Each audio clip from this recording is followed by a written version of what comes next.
Good morning, good morning, good morning. I am excited to be back for another Comerica Business Bootcamp segment. This one is a little bittersweet because it is our finale. It is our finale of the Comerica Business Bootcamp experiences, but this segment is so exciting because we are going to be talking about achieving your 2022 goals. The festivities are on. You see Summer in her Christmas outfit. I didn't have mine, but nonetheless, Summer is doing it for us. But we want to make sure you are ready for the new year. I know you've probably already attended or you're getting ready to attend a vision board party.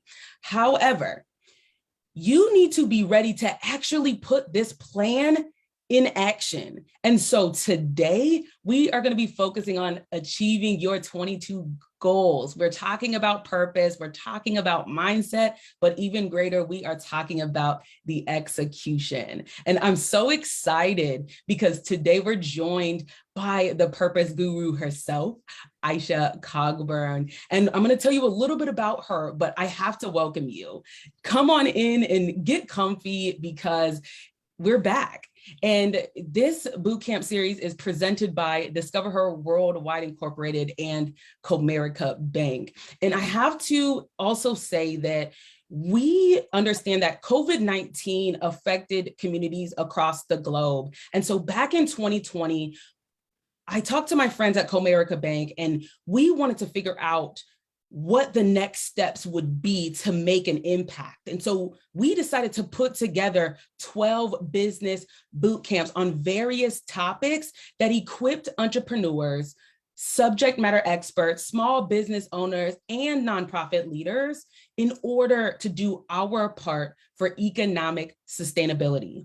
You see, our goal is to educate and equip business owners and leadership professionals with the strategies and resources that you can apply to your business immediately. And we felt that it was important that we remain proactive in increasing access to tangible knowledge, as well as developing the professional skills as we begin to figure out how to navigate this post-COVID world together.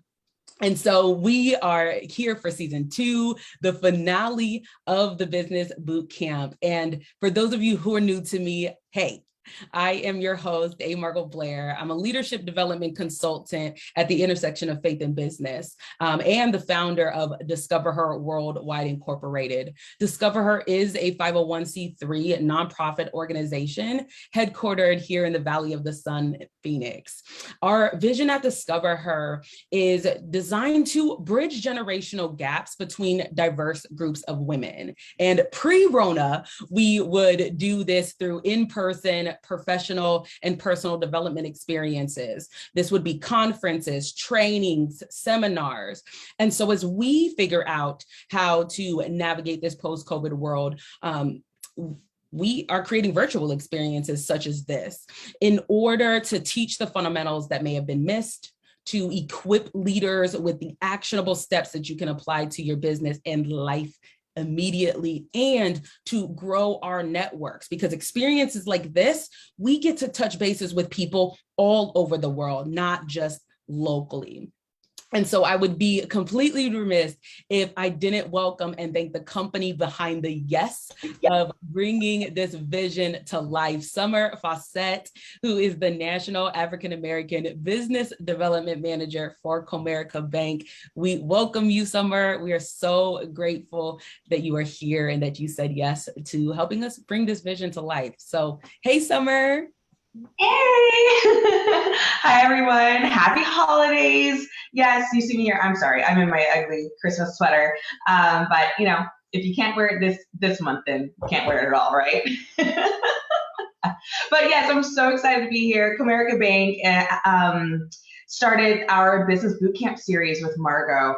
And it was born out of 2020. So yes, we're in the end of our second season. It's gone phenomenally well. The impact has been amazing. Hopefully the people who've been watching and then being able to attain some of this information has actually made an impact in their business, or presenting their business or projecting their business. So congratulations to all who have made it thus far. I mean, it's been fun. Difficult, fun, everything. That's what happens when you own your own business, when you're a founder. You have highs, you have lows, you have insecurities, you have doubts, then you have these exciting roller coaster type of life when you own your own business. So congratulations again to those who've come thus far. And I'm so excited to see what you're able to do in 2022. I honestly, if you survived 2020, 2021, literally, you are unstoppable. You should be able to have your own business for the rest of your life. Sell that thing, make millions on it, and then keep going after that. So congratulations. We're here to kind of answer any questions, be in the back, give you a corporate point of view. But this might be our last and final in 2021, but that does not mean it's the last thing that we do with DiscoverHer. So thank you so much, DiscoverHer, for hosting us, or not hosting us, hosting the boot camp itself and running it. And thank you so much for doing this. And we couldn't have done this without you. So congratulations to you, Margot. It is mutual. And I think I do have to say this, the biggest thing that I've learned is the power of partnerships, right? And I want to speak to this as we're going forward, and we're going to be talking about goal setting and things of that nature. Summer, our relationship didn't start with the request for a partnership or a collaboration, right? I wasn't saying, hey, Summer, can you write us a check? Like, that's not how it started. It was organic and it developed from there. And so the first tip, since you're here, I want to just give it to you. If you are looking to begin to leverage strategic partnerships, whether it's corporate, business to business, industry to industry, subject expert to subject expert, start by cultivating a relationship. Even if you desire for a partnership in the end, develop an organic relationship, because the truth is you may not be partnering with the person that you're meeting, but you are going to be able to learn and grow individually and professionally. And if possible, then a profitable partnership can be birthed from that. But again, when you are doing that, set out to develop an organic relationship. And that's part of what we're going to be talking about today, because truth is, our guest speaker who you're going to be hearing from, it too started with an organic relationship, and she's here today. And so thank you again, Summer. We couldn't have done it without you either. So it's super great to have you here, to be also a part of the conversation, and not just a paycheck. So thank you for that.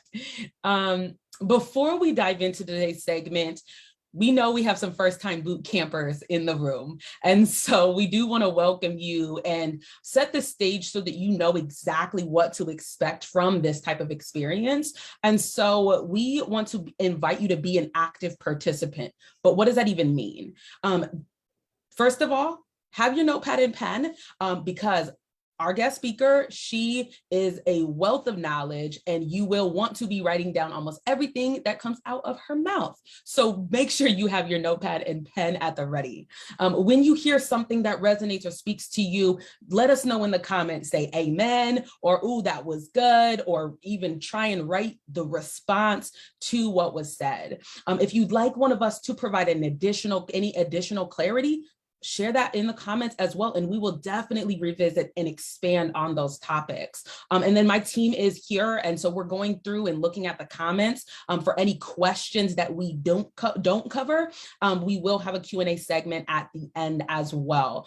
We always encourage you to share these segments because, number one, sharing is caring, but we want you to get this information in front of as many other leaders as possible. Tag us in any quotables that you share. You definitely want to give credit where it's due. And you can use the hashtag, which will be in the comments, hashtag Comerica Business Sense Bootcamp Series.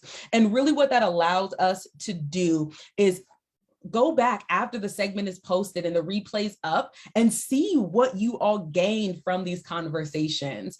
And again, finally, we would like to thank each of you for joining us, because the truth is you could be anywhere else in the world, but you are here with us to learn, to grow, and to prepare to make a greater impact in the lives of those you are called to lead. At this point, I think we're ready.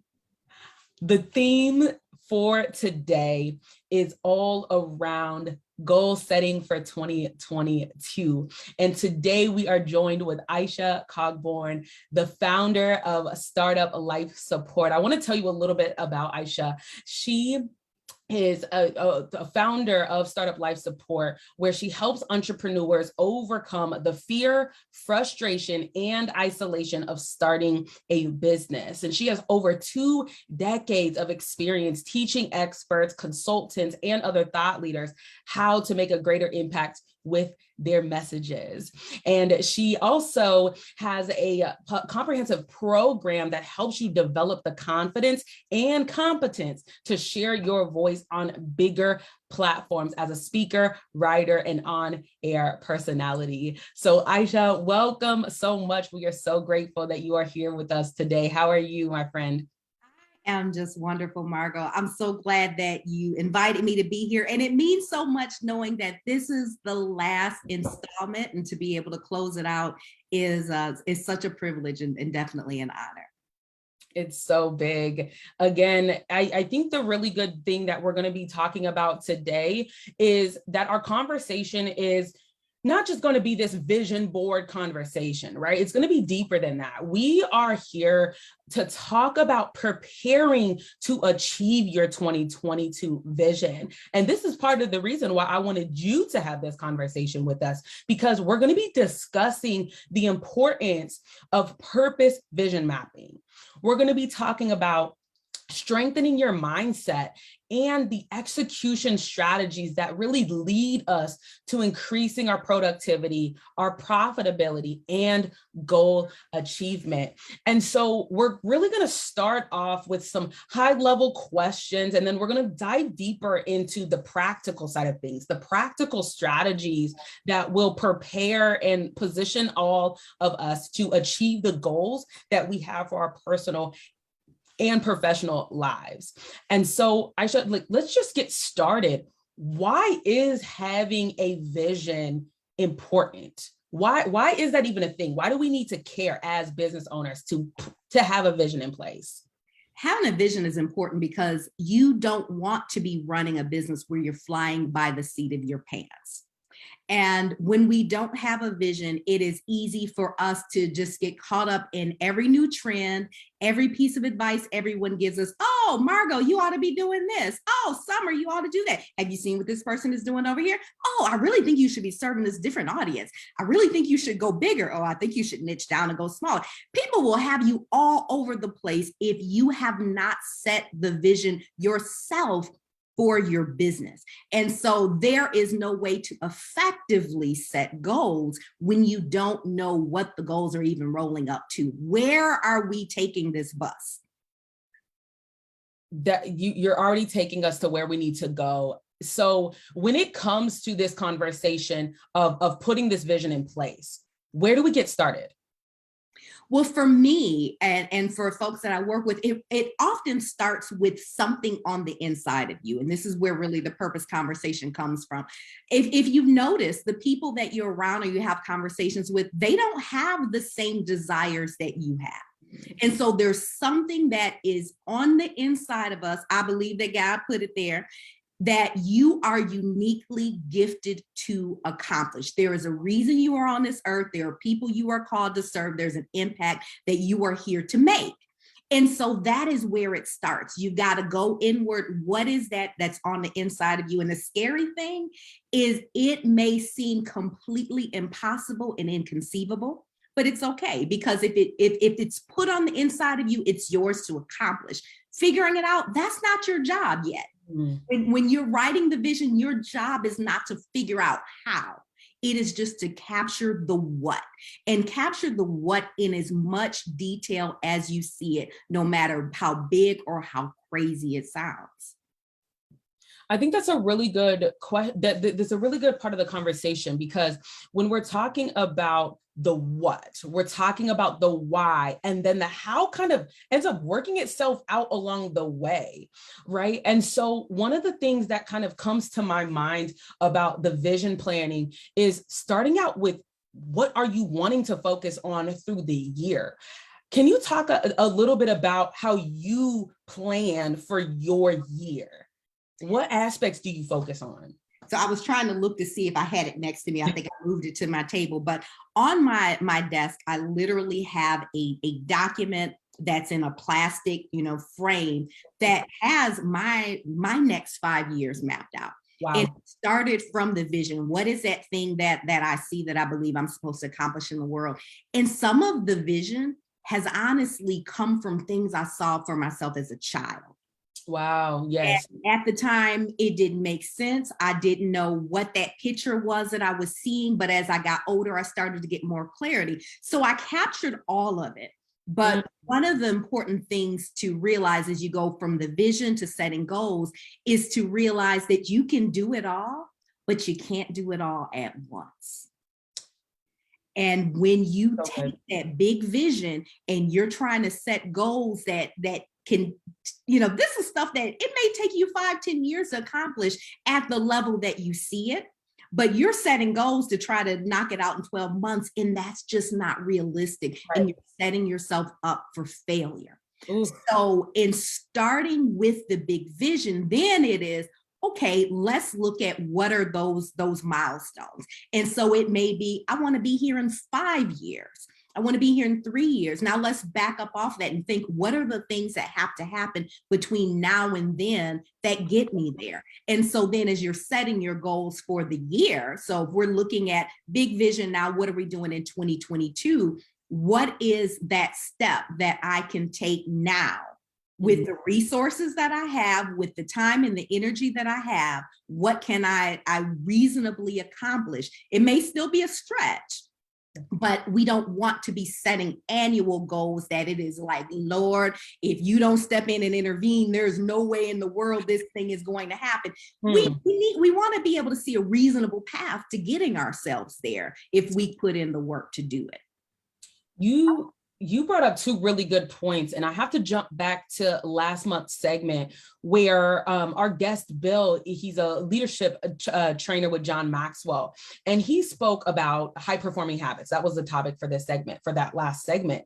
And he gave a perfect analogy. And Summer, when he said it, I was like, wait a minute. I didn't know really where you were going yet, but when you said it, it was key. He talked about having a tree in the backyard and how do you knock down the tree? That's the goal that you have. He said, if you go out there and you whack the tree 5 times every day, what is eventually going to happen?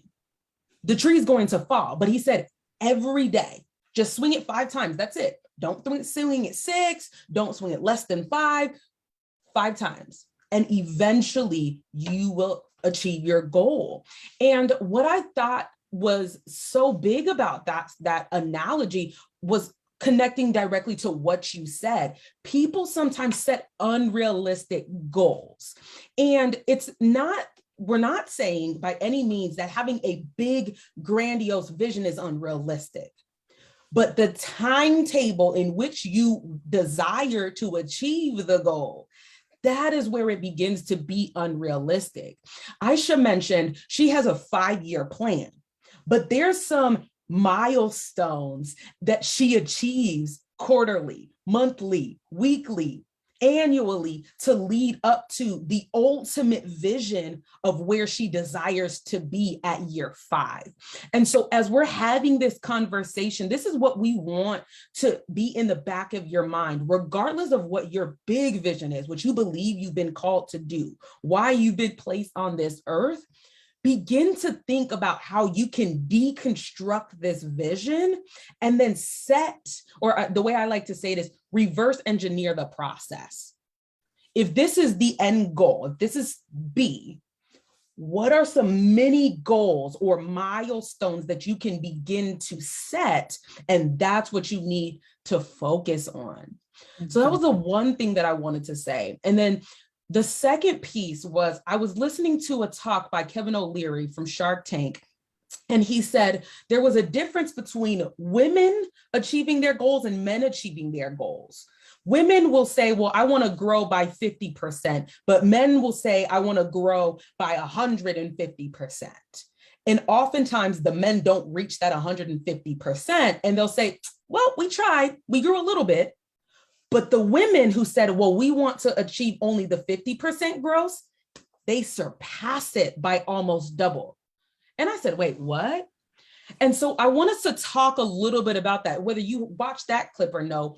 What is this conversation about setting realistic goals, achievable goals? What does that even look like? What does that mean? And why is it important? I know that's a three-parter. What does it mean to set realistic goals? What does it look like? And how do we go ahead and get started? So when we look at what it means to set realistic goals, there's some things that we want to take into consideration. One, we want to gauge our capacity. So for any goal that we set, what goes into accomplishing that goal? How many hours of effort, how many, monetary resources, what does it take? And so if you've set that goal, let's just say, I want to grow the business by 50%. What activities must you engage in routinely to grow the business by 50%? And sometimes that takes you, really having to step back and figure that out, especially when you're just getting started. It can be difficult to know, well, what metric should I set? Because I don't have any background to look at. And so in that case, I really want you to think about, am I setting the right goal? And so let's say you have a podcast. And one goal you could set is to say, okay, I want to grow my podcast listenership by 50%. Well, what is the reason behind the goal? So if you're saying, well, I want to grow my listenership by 50% because if more people hear the podcast, then there's an opportunity for me to have more customers, or for our nonprofit to have more supporters, more funders, more volunteers. But is that the right goal?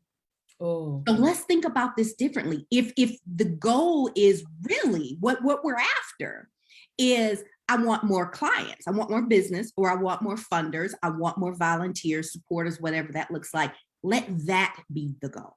So instead of grow listenership by 50%, a better goal would be, I would like to have 50 leads every quarter that come directly from the podcast. So when you set the right goal, that allows you to attach the right activities to it. Because if you, with one goal, if it's just grow listenership by 50%, the things that you're going to do to grow listenership may be very different than the things that you'll do if you're trying to increase the leads. And so when we set those goals and then look at, okay, what does the capacity to accomplish that look like? We just got to make sure we're even doing the right thing, because you don't want to throw a whole lot of energy and effort towards the thing that still doesn't lead you to the result that you are truly after. I think you just nailed that one, right? Because I'm just reiterating this for the audience, sometimes we think that we are setting a particular goal, but you said the right goal. There's a difference between setting a goal versus the right goal. And you said, well, I want to grow my listeners, but is that the goal, right? And so just the way you change that to focus on gaining more leads, and then the activity that is connected to gaining more leads would be growing your listenership, being a guest on other people's podcasts, and then plugging your podcast, putting out more content that is directing people. There are those other specific activities. And sometimes I think that people are mistaking the goal for what is or what should be one of their activities to achieve a particular goal. Yep, absolutely. Wow. And so if we just follow that same example, Please. To then look again at, how do we gauge our capacity and know that this is a realistic goal. So let's say the goal now is, okay, I want 50 leads a quarter. Okay. What does it take to get 50 leads a quarter?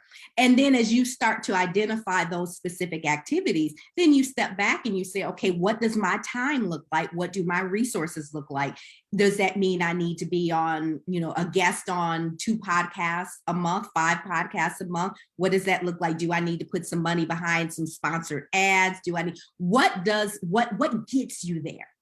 And that goal, if you don't know what number you should be setting, if it feels arbitrary, it may be that you allow your capacity to help you to set that number. So if you say, okay, I know I have this much budget and this much time, and then now when I combine those things, here is what I can realistically carry out.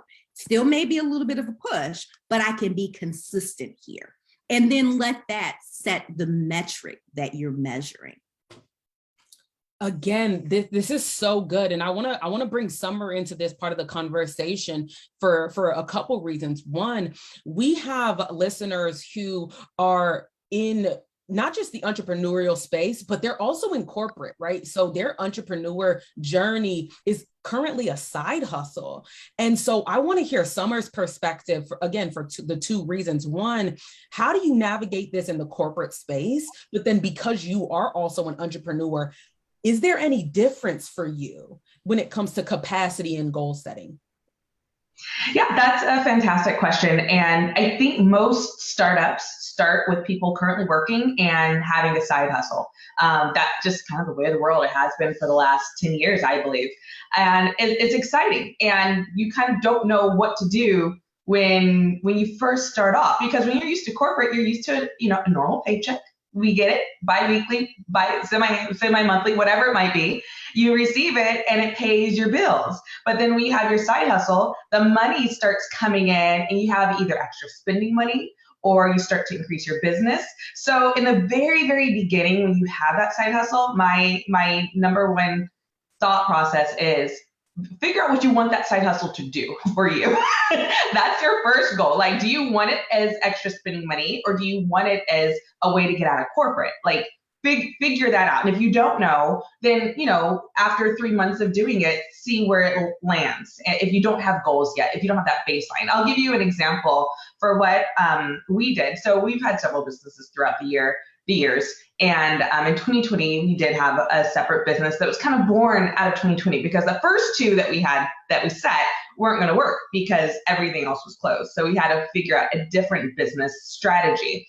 So we went with that 3rd option, and we liked it. It did well. And both my husband and I are working. We're both corporate.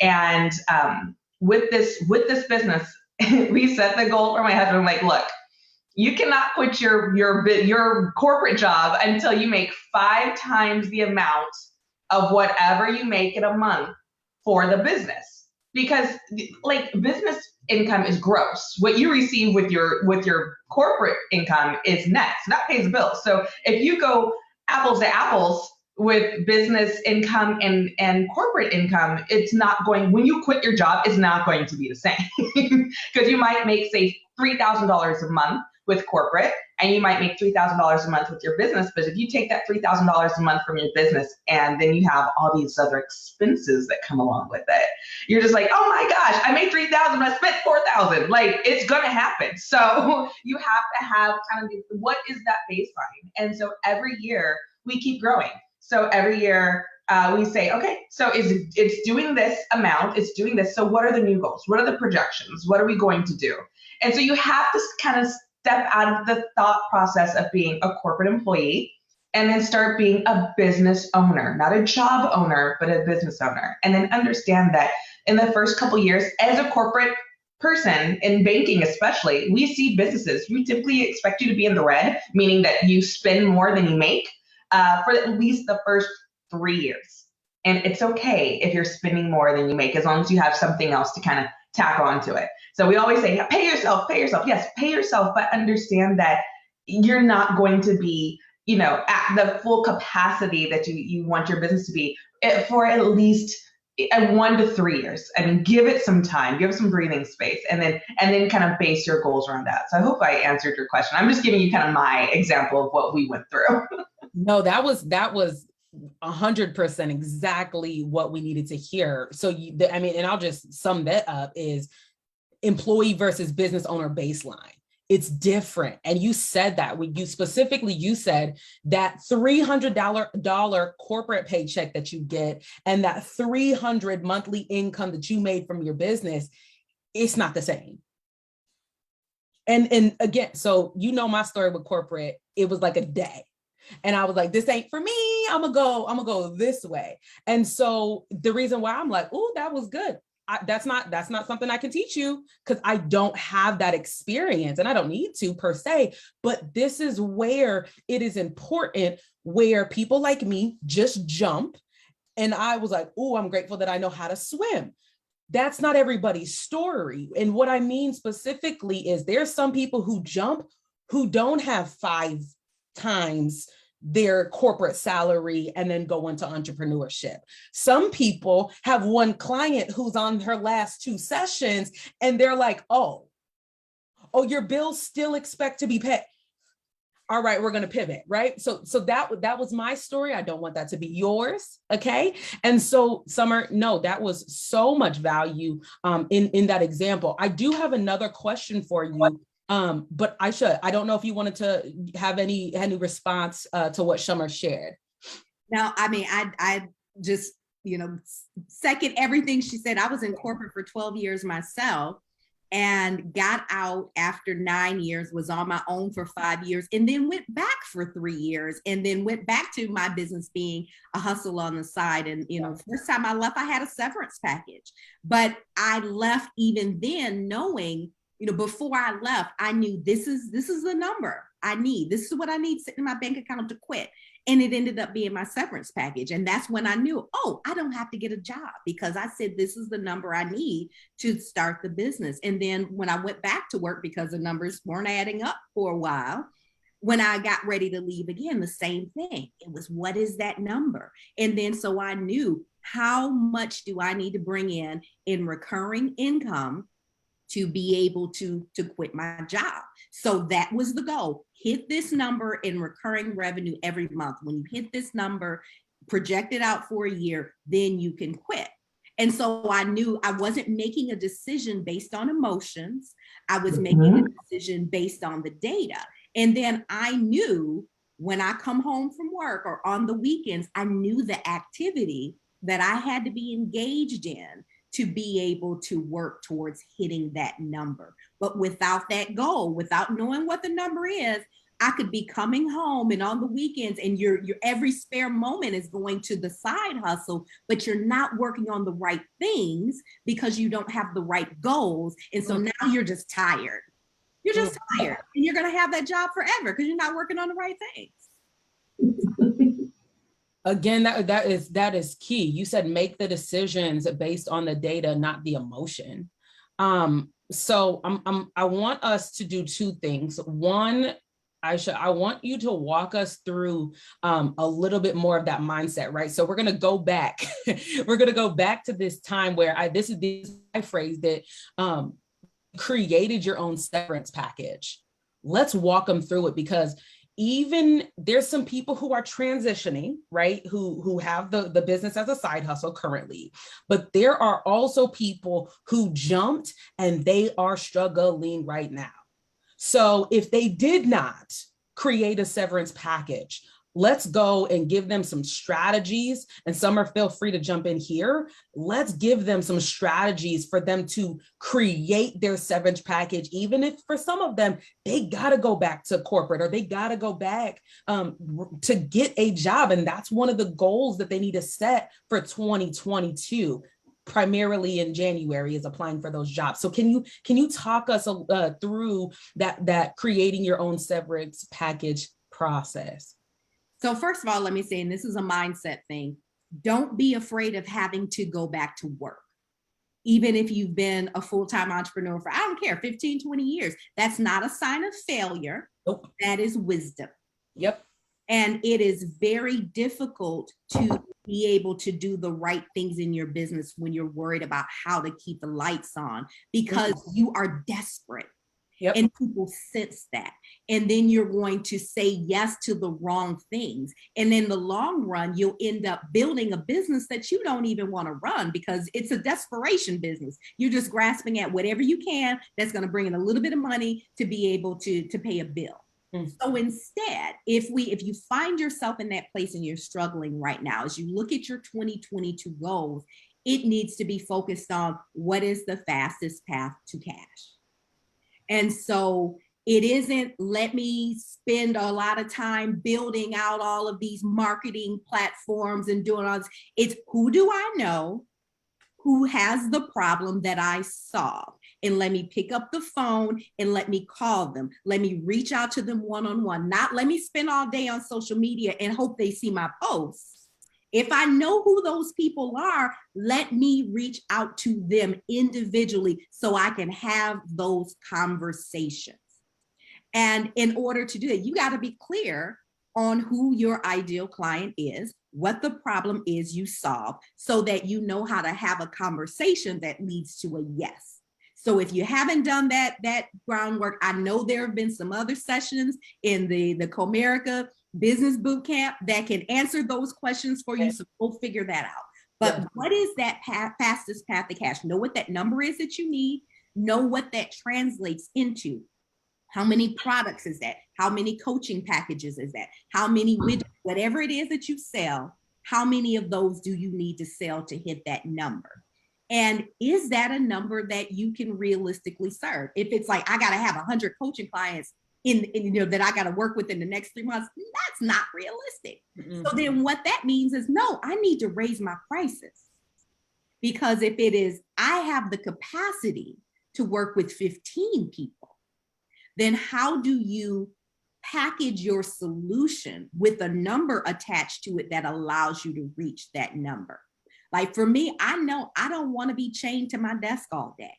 So in the way that I created my business model, it had to be at a level that allowed me to have the freedom and flexibility to do some of the other things that I want to do, not just sit at my desk and talk to clients all day, every day. I only coach 2 days a week. And then the other days I do other stuff that I want to do related to the business so that I can scale the business. So, but if you're in that place, figure out, what does that model look like?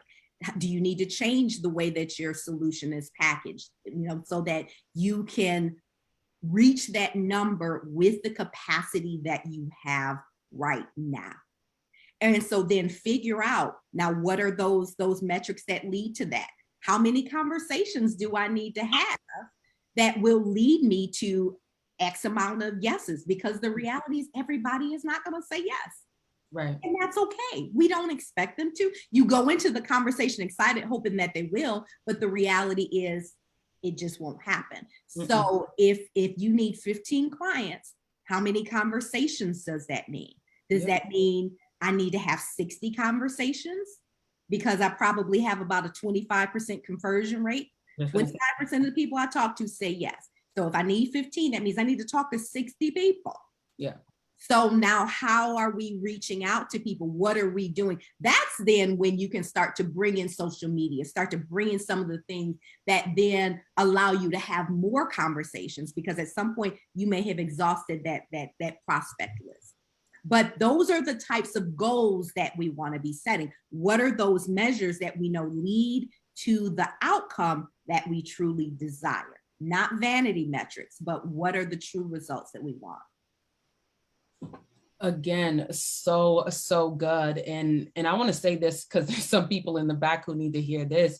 One of the pieces that you said was raise your prices. And I want to speak to two different people when I say this. One, for those of you who are seasoned subject matter experts, meaning you've been in the game for a long time, it's time to raise your, where's my camera? It's time to raise your prices. So that's the first person. The second person is, if you are a subject matter expert and you have been doing this for a long time, even if you're new to entrepreneurship, raise your prices. And part of the reason why I wanted to emphasize that as we're talking about setting goals, and you specifically mentioned mindset, I know that there's clients that I've had who were transitioning. They were mid-level managers, but they were subject experts, and they were transitioning into entrepreneurship. And they would say, well, I can only charge $250, or oh, I can only charge $50 for my services because I'm new to entrepreneurship. And I had to contain myself for a second. Let's talk more about that. Let's go through the belief blockers, right? As opposed to, let me break it down.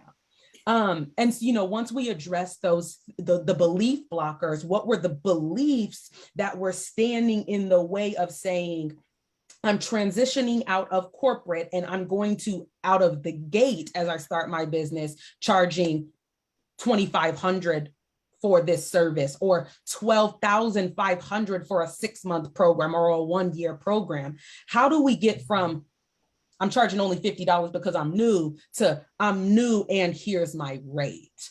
And what I started to see was this resistance to really embrace not their worth, right? We've heard that a lot of the time, to charge what you're worth, but seeing that they have a value and being able to articulate said value to who?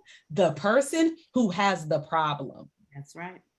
And that, I think, is the biggest difference, regardless of how long you've been an entrepreneur. And so, like I said, I just wanted to say that piece to 2 different people: raise your rate. But this is how I want you to process that conversation. We're not here telling you raise your rate and charge your worth.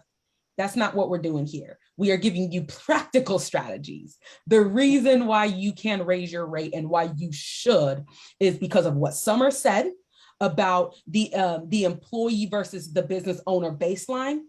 If you didn't hear that, watch the replay and get that.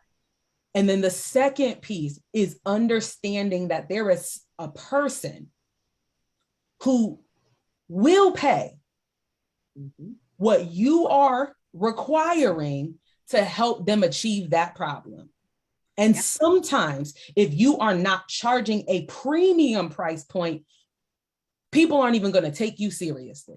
Yep. You nailed it. You nailed it. And I tell you, I have much better clients since I've raised my rates, and not better that they're better people, but they're more committed because they have more skin in the game. Yep. And so they're going to do the work versus, it's kind of like a gym membership. If you have a $15 a month gym membership, you might not go for 6 months and you don't blink. Get a $200 a month gym membership. Your butt will be in that gym. Up in that gym. I used to know you on a first name basis. I had, at one point it was $130 gym membership. If I went out of town for a week, I was trying to figure out, well, is there any way I can pause this? Because I felt it, right? And so that's the same thing we want to be able to do. But something else to think about is, let's just say, what you have it in your mind, you've done your research and you figure this is the market for what I do. Absolutely. And if you have a product-based business, then that may be more of a thing. You can still raise your rates, but if you just say, what, I can't charge $500 for a cupcake. So if that's the case, then it is being able to step back and think about, well, what are the other needs that the client that I serve right now, what do they have? Okay, they're buying cupcakes from me. Well, do they need gift wrap? Do they need this? What are some of those ancillary services or needs that I can provide that could be an additional revenue booster? So within even the program that I serve my clients with now, you talked a little bit about this in my bio, Platform for Purpose. I used to do just one-on-one consulting with people around building their platforms. But then as I looked at, I don't want to work with a whole lot of people. I want to be able to raise my rate significantly. I started to look at what are the other problems that they have. Well, people need media training. People need speaker training because they're going to be going out, they're going to be doing keynotes, and they want to be confident on stage. And so I started to, people want to write books. So I built those things into my program, Yes. which allowed me to raise my rate. And then I could say in a conversation, look, if you took all of these other classes, worked with all these other consultants, here's what you'd end up paying in the long run. So by working with me to do all these things with you, and you don't have to explain yourself 20 times to 20 different people, this is how we can more efficiently meet your need.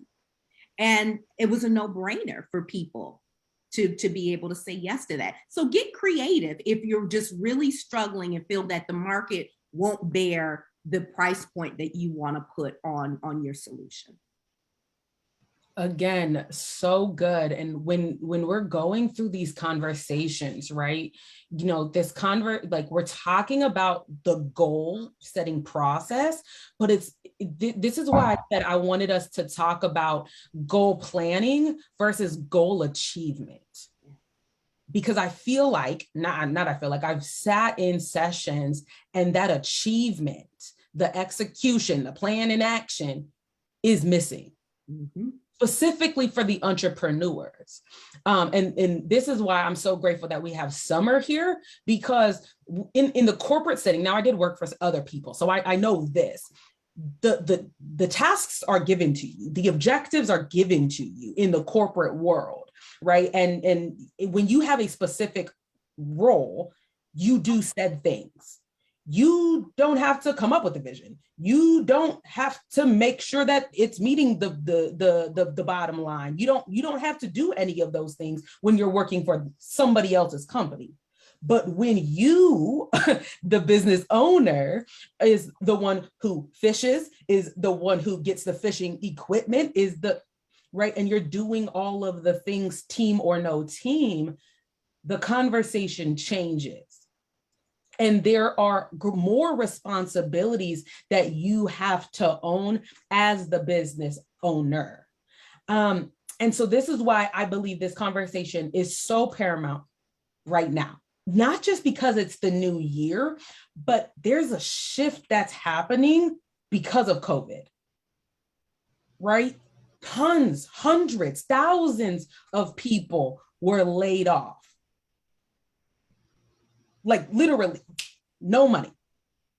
What did that do? Were any of them prepared to transition into entrepreneurship? Have any of them even thought prior to, right, being released? Did any of them think about the skills that if one day I'm released, meaning my job is not secure, do I have the things in place to go within days, within weeks? Right. And so this is why I'm saying this conversation, I feel is greater than just let me set and achieve a goal. We're talking about livelihood and legacy. That changes the conversation. Definitely. That changes the conversation. So thank you for that. And now I want us to also talk about a piece. I want to loop Summer back in before we shift a little bit, because we're going to go kind of personal business.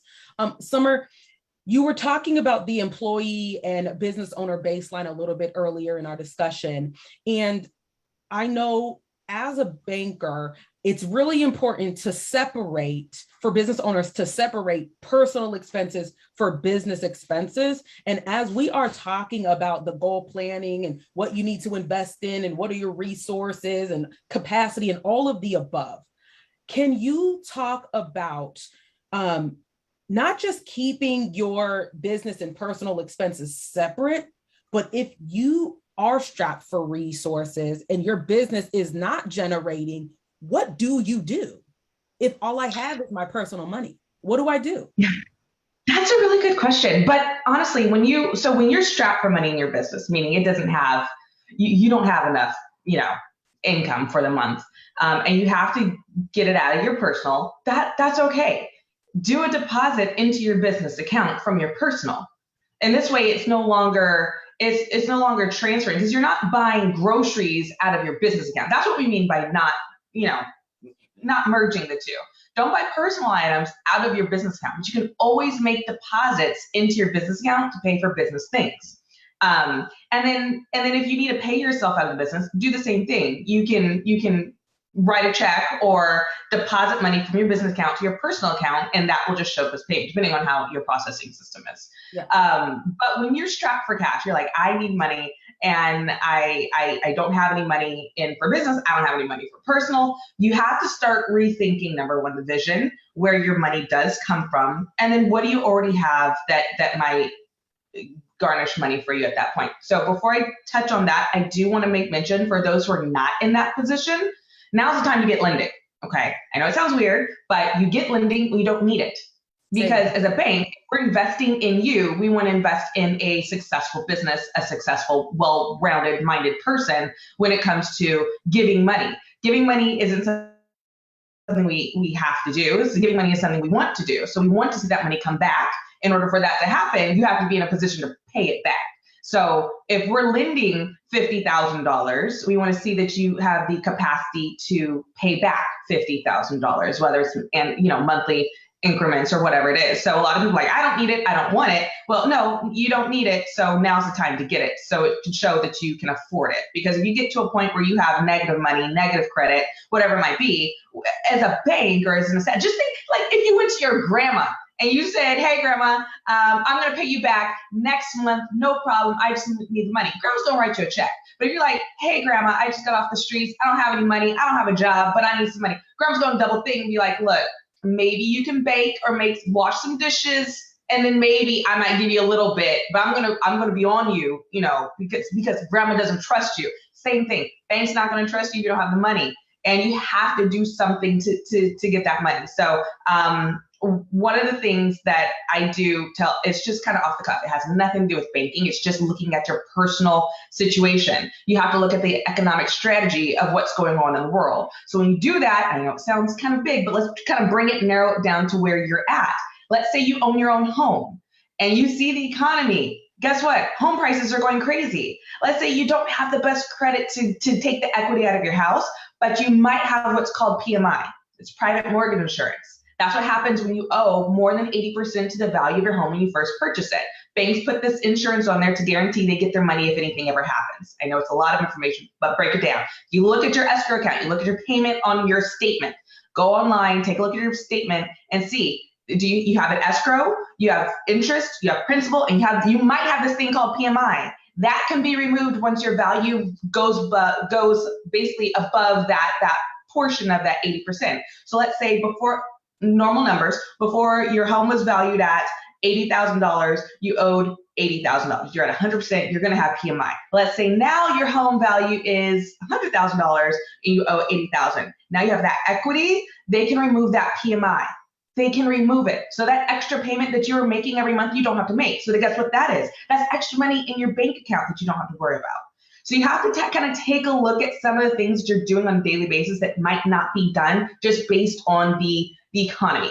And then when you're looking at lending, if you need lending right away, you might be a startup, meaning less than 2 years, meaning that your business isn't over $250,000 in gross annual revenues. Then you start looking at these companies called CDFIs, Community Development Financial Institutions. They're the ones that we give money to as large banks so they can pour money into your lives and into your startups. So you're looking at, in Arizona, Chicanos por la Casa, which is also known as Prestamos.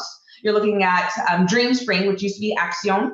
You're also looking at Raza Development. If you put into your computer, into Google, wherever you might be, CDFI in my area, look them up, and they're the ones that get you your lending fast. Some of them can give you lending within 48 hours based on express lending, and that is something you can get based on your bank statement. So make sure you have a bank account in your business name, because if you don't have that, they cannot give you lending. And it's not just based on credit, and because they also take lower credit. When you own your business, your credit score kind of drops because you have to use all of your credit to start your business sometimes. So they look at how much money you have in your bank account. If you can afford the first 2 months of payments, so if your new loan amount might be $80 a month and you have a $200 in your bank account, great, golden, you can qualify. So look at some of these organizations that do almost like an alternative look at getting you funding for marketing and make sure it makes sense. Don't tell them that you want to pay off bills. They don't want to lend to that. They want to lend to marketing. They want to lend to sustainability. They want to look at hiring, or if you're looking at capacity building, meaning you want to bring inventory in or building inventory out. It has to be a growth mindset for your business. And that will get you to the next level. And guess what? Every 6 months, they're going to want to refinance your loan to give you more money. So for the next stage of your business, so give them the projections, let them know what you want to do, and then give them a dollar amount, because whatever that dollar amount is, they're going to try to reach it. So that's what I have to say about that. Now that we have to pick ourselves up off this floor, Summer, you would have paid thousands of dollars for that information. Here's why. One, you would not go and have that conversation with your banker because you don't even know that your banker has this wealth of knowledge. So that's the first point, right? The second piece is what Summer just gave you. I learned that the hard way. I'm gonna just say, like, I learned, like what she just said, I learned that the hard way. And I'm gonna go real personal. After spending $80,000 of my personal money, Summer, I'm not even looking at you right now. Spending $80,000 of my personal money trying to build this cute little business over the last several years because I didn't know any better. I didn't know what I didn't know. And so like saying that out loud, like still till this day, it hurts. Now on the other side of profitability, it's a great story. But like, sometimes I cry a little bit because I'm like, Lord, like I could have had that money still had I known what I didn't know, right? So there's that. Don't be like Margot and spend $80,000. Okay. But that point aside, the reason why what Summer is sharing is so important for business owners, regardless of which stage you are in your business, is there are resources that are designed to help build and grow. Like to be very specific, America is built on entrepreneurship. That is it.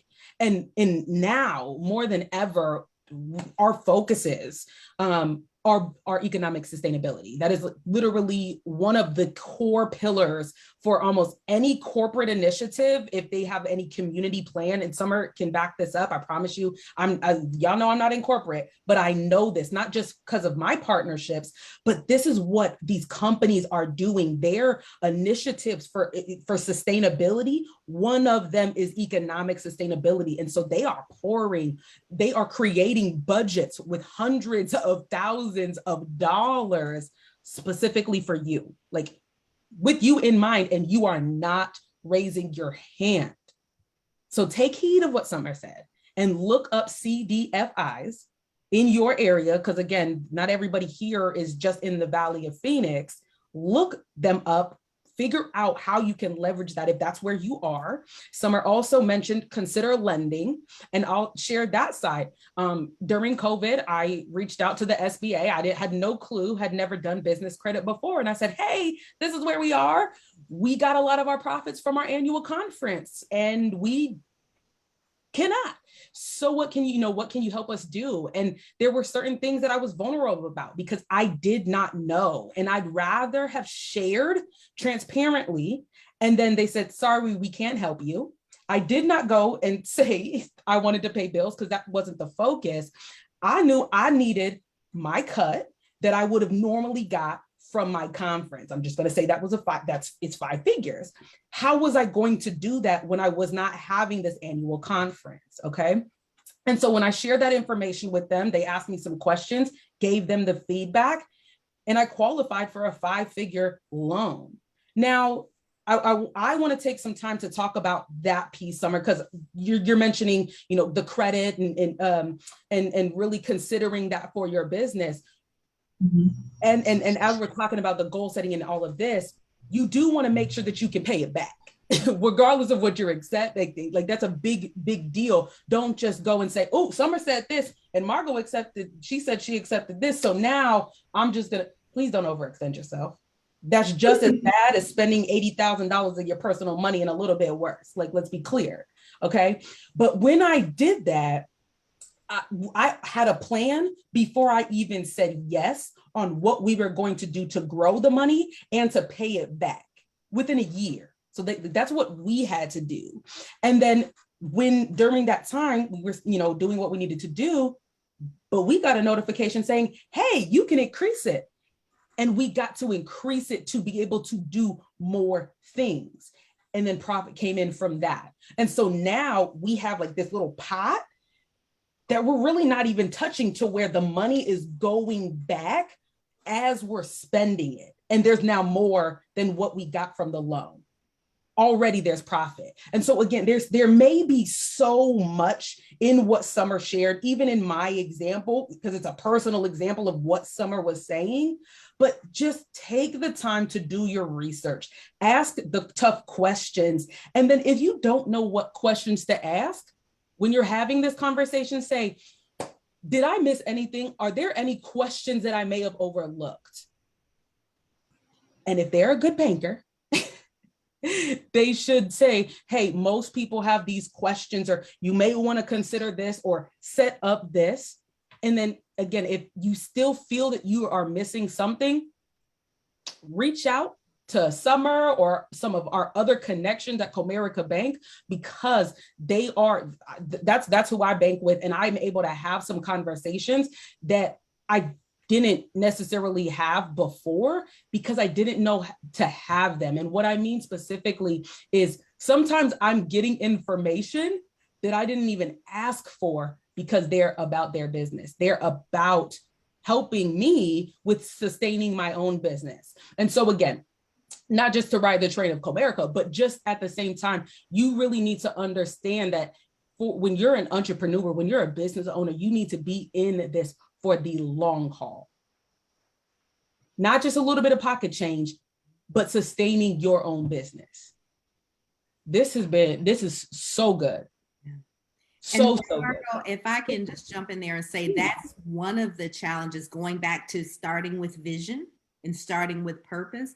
One of the reasons that sometimes our businesses stay micro is because we are not going back and looking at the bigger vision. We just get so caught up in the day-to-day survival. But when you're going back and looking at, this is what I am building in the next 5 years, in the next 10 years, then you can think about, what type of resources do I need to be going after to get me there over time? But if it's just survival mode, you never get out of survival mode. Or maybe you get out of survival mode and it's, okay, I got enough to pay my bills and I'm comfortable and I can take a vacation, but you're not building anything bigger than you. And so making sure that even as you set those shorter term goals, that you're looking at, what are the things that I need to be, for whatever goals you set in 2022, making sure that you have something that is getting you closer to the bigger picture, not just the day-to-day survival goals. And that is where funding comes in, other mentors come in, and those things that are going to set you up to be able to play on a bigger level, and to be able to create greater, opportunities for other people, to be able to create jobs, to be able to help other people who have their businesses grow because they're contracting with you, whatever that looks like. But we've got to think beyond our own survival. Again, so good. And one of the things that you have me thinking about is another question that we received is, what's the difference between a personal and business goal?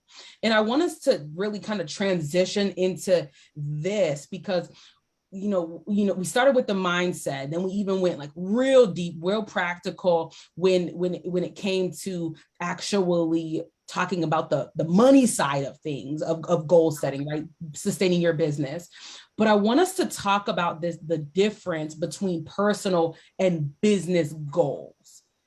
How are they different? But then how do they still tie together, Isha? Can you talk a little bit about that? The same process that I use for setting my business goals is the same process that I use for setting my personal goals. I'm starting with the business side. I'm starting with the vision for my life, or for the business. On the personal side, I'm starting with the vision for my life. and then looking at what are those things that I'm working towards. So let's just say a personal goal that a lot of us have year to year is around health. And so let's just say you're typically setting a goal around weight loss. Oh, I want to lose 20 pounds this year. Well, why? So going back, that same thing, why is it important for you to lose 20 pounds? I want to have more energy. I want to be able to fit back into my old clothes. I want to have more confidence. What is that? Now, are we setting the right goals? If the goal is I want to have more energy, then instead of setting the weight loss goal, is it a goal around what your physical activity looks like? I want to run a 5K. And so we set that goal to run a 5K, then we know we got to get out and train for it and move our bodies. And then in that process, we got to fuel our bodies a certain way. And in that process, you end up losing the 20 pounds. Mm-hmm. And so getting back to what is at the root, what is the why behind the goal? So if we think about it in 3 steps, let the vision lead you. Number 2, make sure you're setting the right goal. And then number 3, gauge your capacity. So in setting that goal, is it I'm going to run a 5K or I'm going to run a marathon? If you have 3 little kids at home and you're a single mom and you don't have a babysitter, running a marathon this year at this time may be outside of your capacity because it takes you 20 minutes to run a mile. And so to get to the point that you're training for a marathon, you just don't have that type of time right now. So instead I'm going to run a 10K. So gauging that capacity is going to help us to determine, are we stretching ourselves or are we setting ourselves up for failure? And then also look at ways that you can increase your capacity. So in that situation, if it is, no, I want to train for this marathon and I got 3 little kids and I'm a single mom. Okay, can I get my best friend or my mom to watch the kids for me for 2 hours, 3 times a week so that I can train for the marathon? Again, this is really big, right? Because when it comes to some of the practical steps or strategies that we need to have, it still comes back to something you mentioned earlier, and you said being creative, right? It's sometimes having to disrupt the norm, and it is okay to make changes. It is okay to adjust through this process. Another really good question that came in was, what habits do you need to develop in order to keep the momentum as you're trying to achieve these goals? Oh, I absolutely love that question. So one of the things that I encourage folks to do is to make sure you look at what do you need to start doing and what do you need to stop doing. Yep. One of the bad habits that I had is I will wake up in the morning. I'll get up early, but then I'll lay in my bed and I will check email and scroll on social media for an hour, hour and a half. Then it's not early anymore. And so that's something I need to stop doing if I want to increase my capacity. So instead of that, I replace that with a different habit. And one of my sorority sisters just for Christmas this year sent me a 5-minute journal. And so now, as soon as I wake up, I grab that 5-minute journal. It stops me from grabbing the phone. It's setting the tone for what am I grateful for? What do I want? What would make this day amazing? I'm setting my mantras for the day. And so I'm already in the mindset to be able to go out and tackle that day effectively. Looking at your goals every day, not writing them in December or January, and then we don't pull them back out again until December, and then we realize that we didn't meet them. But look at them every single day. That's right. And if you want to be a really high achiever, look at them in the morning and look at them at the end of your workday. So then as you're looking at them at the end of your workday and reflecting on what you accomplished or what you didn't accomplish, you're seeing, am I getting myself closer? Am I pushing myself further away? What adjustments do I need to make that are keeping me on track to reach those goals? And another thing that is huge is accountability. If you're in corporate and you have goals, you have some incentive to hit those goals because they're typically tied to your compensation. But when you have your own business, you set goals. If you don't achieve them, the only person who really suffers is maybe you because you didn't do that. But if you never knew what it felt like to have that thing, it really, you don't feel the pain of not accomplishing it. And so external accountability can be huge when it comes to achieving our goals. So having somebody that is, up in your face, up in your tail a little bit, like, okay, did you do what you need to do? You said you were going to do this week. Did you do it? No, why not? And to be able to figure out, why didn't I do it? Is it just because I was being lazy, or was there a legitimate challenge that I need to be able to work through so that it doesn't come up for me in the future? But accountability is huge when it comes to achieving your goals. Again, I think this is so big for our audience, and two things that are coming to my mind are some tools that I had to create for myself, and then I started selling them to my clients because they needed it. They were like, "You do what?" One of them was it's a schedule organizer, and the other is a productivity tracker. Because I'm like, okay, I have these goals and stuff. I'm like, I'm not achieving them. What is happening? Like, I'm literally up at 4:30 in the morning. Like, what is happening, right? And so a few things that are monumentally important is, one, I set 3 goals a day. Like, that's it. I know in reality, I'm not going to do more than those 3 things. I also know that if something does not get completed, if something is not completed before 3 p.m., it is not going to happen. So if I'm still sitting in my computer after 3, I'm wasting my time. I'm neglecting my family. My husband is not probably not happy with me, right? Like, there's certain things that are happening. And so I set 3 specific tasks a day. Now, I don't just wake up and say, okay, these are my 3 tasks. This also sets me up for successes. I set those 3 things likely earlier in the week, but nonetheless, for sure, the night before, I know what I'm going to be doing that next day. And it never fails me when I prepare the day before. Now, I'm going to give a realistic example because I'm going to be telling this story this week. Here's the funny thing. Last night, my power went out. Like the whole power on the block. And so I couldn't access some of my stuff. So I didn't set it up. Today, I'm like, what was I supposed to do this morning? What am I doing? Oh, right, boot camp. No, I'm kidding. It wasn't that bad, but because I knew what I was going to be doing today, it was kind of lower key. But if today wasn't a boot camp day, my schedule would have definitely been different. And because I did not get to clean up and finish and tidy up and then say, boom, boom, boom, this is what I'm doing for Wednesday, I know I would have struggled more than I did this morning. Yeah. And so don't just go and set it like, oh, here are my 3 things today. Set it the night before. And I do it in the last like 15 minutes of my workday.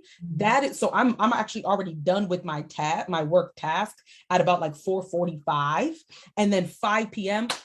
off the computer, moving on. Yep. And so that helps me transition out of the work day and then also prepare for the next day to where when that morning comes, I'm just reviewing. Yeah. And then the third piece, real quick, the third piece to that is positive reinforcement. Whatever that first task is, make it super simple, because when you achieve it, now you're already in that mindset. Boom, I got one thing done, and you're in a different mode as opposed to setting, a challenging task as your first priority and someone getting distracted or having a phone call. And it's like, dang, I didn't finish anything today. And now it's all downhill negative reinforcement. So those are some 3 tips that I wanted to share. Those are so good. And I love that, you as a mom, as a wife, that you have that level of focus on it, because when we wear a lot of different hats, it's easy to get caught up in everybody else's agenda, because we naturally put everybody else's needs in front of our own. But when you know what you need to do, you figure out a way to get it done. And maybe that other person having a need, you realize, well, no, actually their need doesn't outrank mine right now. The kids say they need this, but they can wait until tomorrow. Nobody's going to die. Let me get done what I need to get done today. They can eat fast food today I don't have to cook a 4-course dinner because I've got to get this thing done today. And nobody's going to die if they eat fast food once a week, you know? So being able to just make sure that we keep ourselves and our goals and our vision a priority, even in the midst of all the other things that we have to do. Again, this is so good. And I love that through our conversation, what we've been talking about is this shift of not just setting a goal, but actually putting some tangible strategies into place that'll help us achieve the goal. You know, we're talking about the mindset piece. We're talking about aligning with the purpose. You know, we're talking like, and specifically when it comes to that purpose, you were talking a lot about, you know, what's your capacity, identifying the specific matrix that you need to set, and then having the opportunity to identify the right goal in order to achieve what you are setting out to achieve. And so like this conversation has been so fruitful and really shifted my perspective too in a number of different ways. One of the last things I want us to talk about is increasing our productivity, profitability, and goal achievement.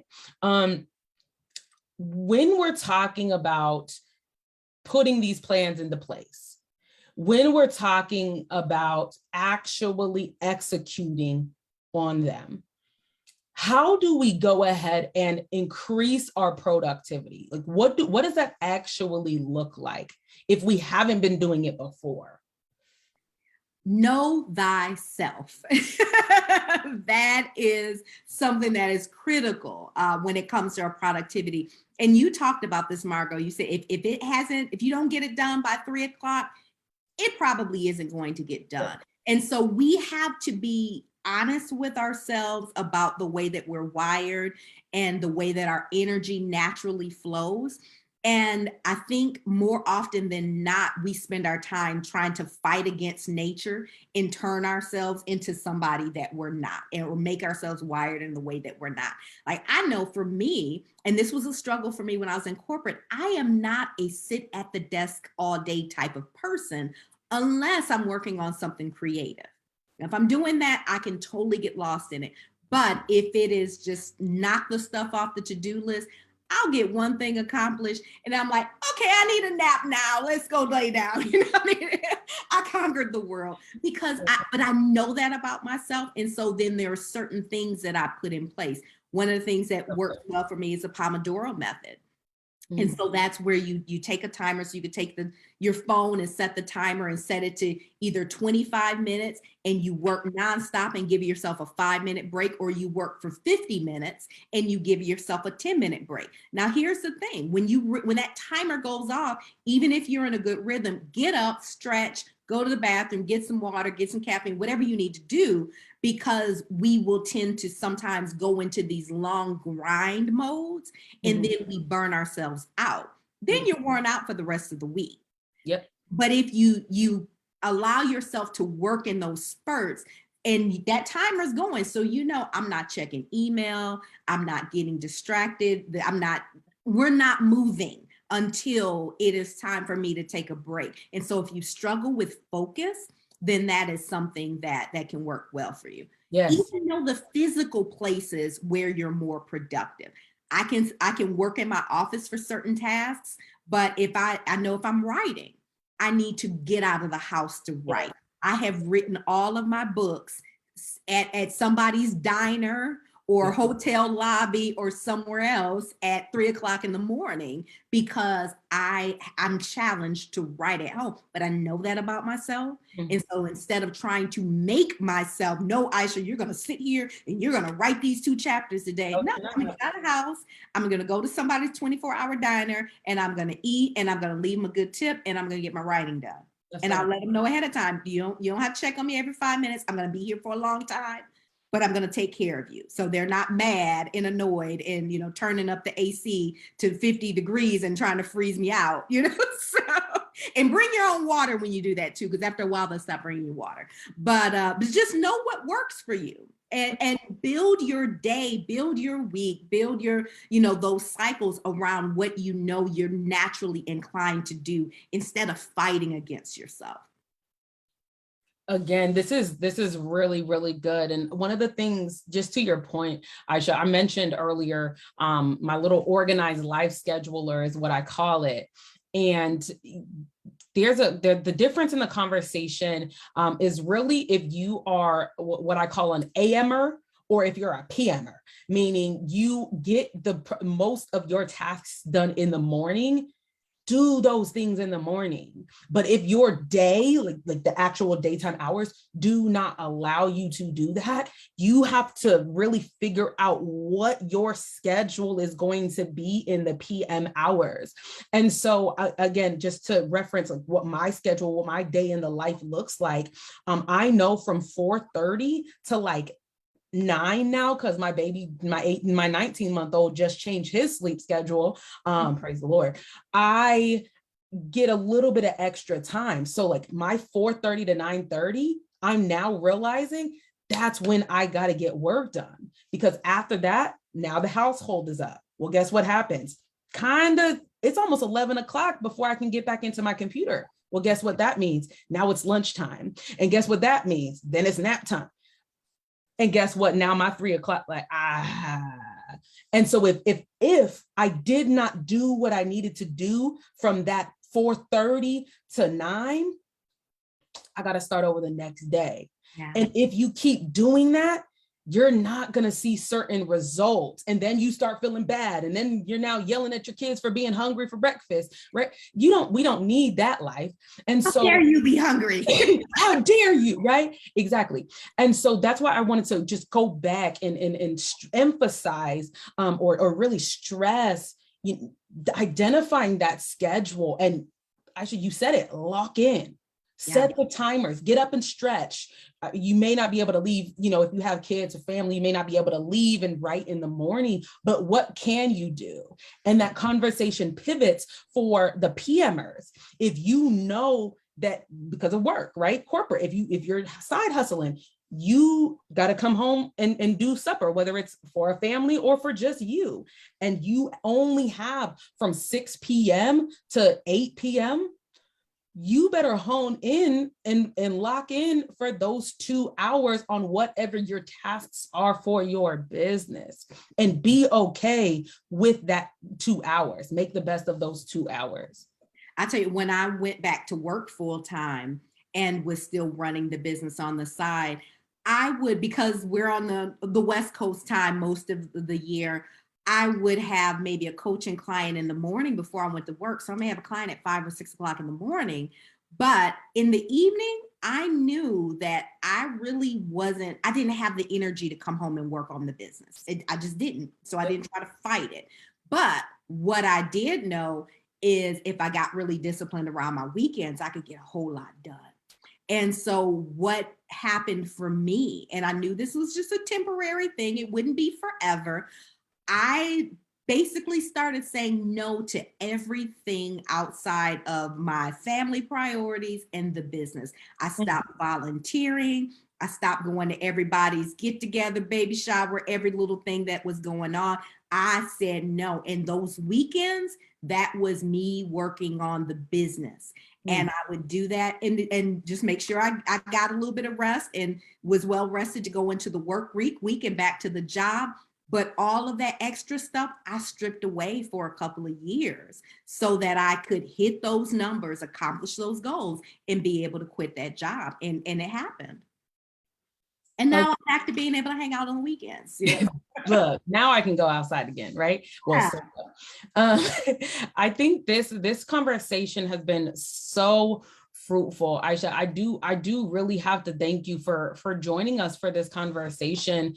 And I really want us to land the plane with just one takeaway for the audience. Isha, I'll start with you. From this entire conversation, what is like one thing? I know we covered so much, but what is one thing when it comes to vision planning, mindset, purpose, and execution that you want to leave our audience with? Really understand the why behind the goal. And if that goal, the way you are pursuing it, is going to get you to the desired outcome. Because if you are pursuing the wrong goals, then even if you achieve them, you're not going to get to the results that are connected to your vision. So take that time. It may be a lot easier to just jot down something on a piece of paper and call it done, but really take that time to think it through to make sure you're pursuing the right goals. So good. Summer, what about one takeaway?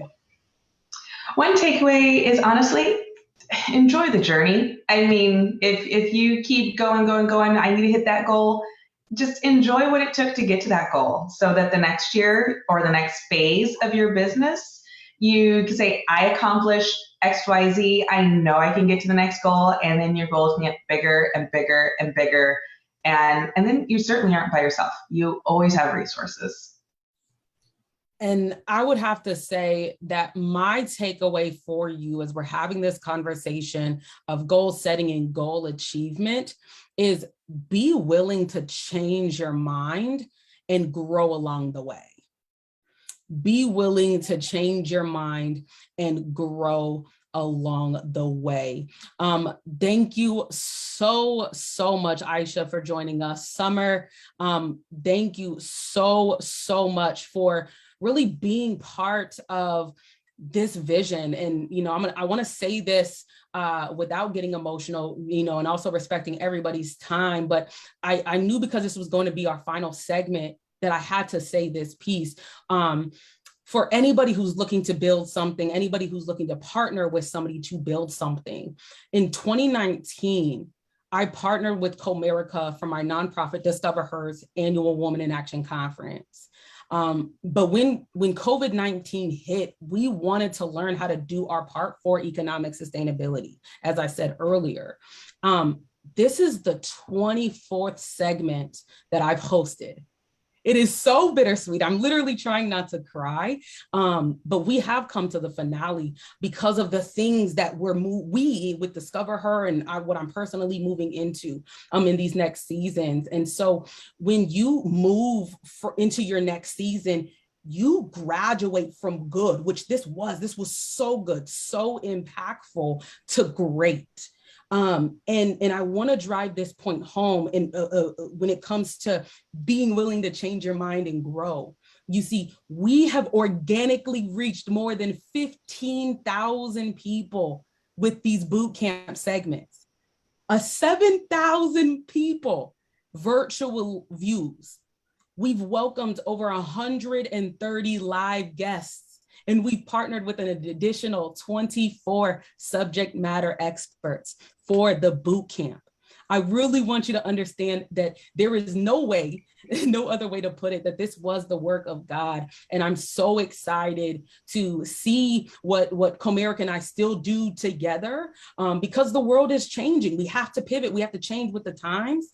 But I also, Summer, have to thank you personally for sewing in, for seeing me, and for partnering with us. And I'm so excited and looking forward to collaborating on future projects. So Summer, thank you. Thank you as well.